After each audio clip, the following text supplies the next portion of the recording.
I threw the juicy fruit into the East River and I watched it sink without any sort of symbolic hesitation. It sank straight down. And I didn't bother taking the time to check out the skyline. I was much too happy, animated, or elated. Then I headed straight back to HQ and started to plot my next move.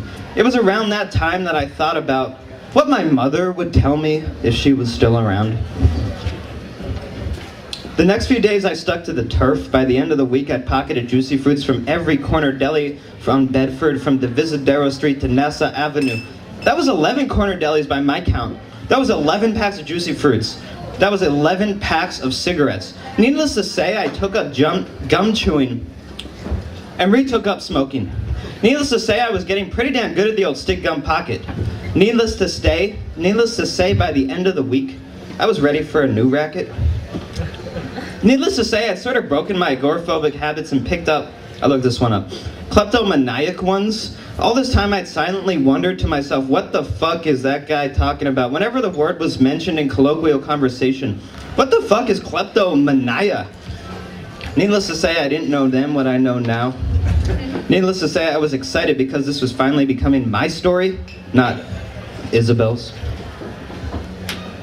Then there was this night in my apartment. I chewed about 2 packs at least. I was emptying my basket full of gum wrappers, and there was all this stuff at the bottom, and it was stuck, and I wouldn't come out, and I had to scrape it out, but all I had was a pocket knife, and it wasn't cutting it.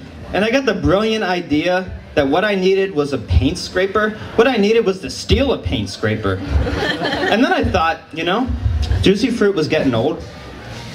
I saw a paint scraper at the Home Depot the next day. It was easy. Easier than I expected, which got me to thinking maybe it's about time I moved on.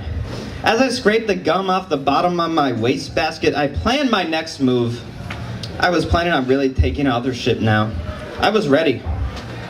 And then Isabel came back into the story. Isabel broke up with Jason one day. She had just seen Harold and Maude, and it made her cry, and she realized she hadn't cried in years.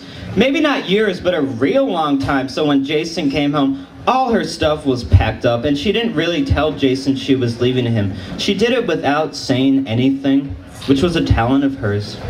Silence, that is. Killing with silence. I'm not sure what where she was crashing, but she buzzed into my place empty-handed, telling me about Harold and Maude. So I'd assumed maybe she just needed to vent, and maybe she was staying with a friend. But she took me right to bed, which was fine with me. And in the morning, she asked me what was up with all that juicy fruit.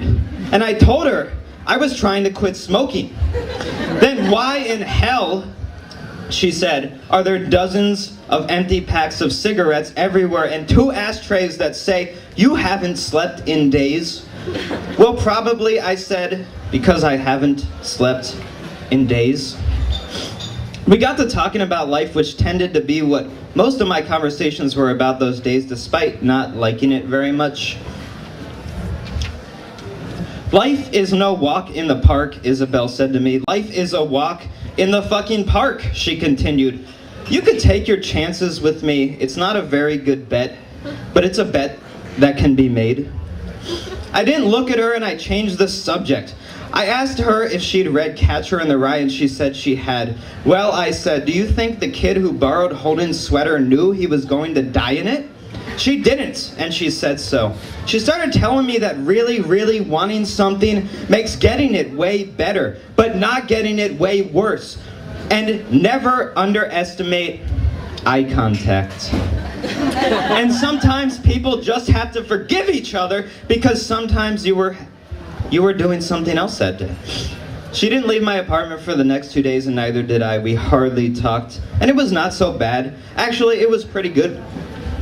But I had that itch on the 3rd day, and I told her I needed some more gum. I'd be right back.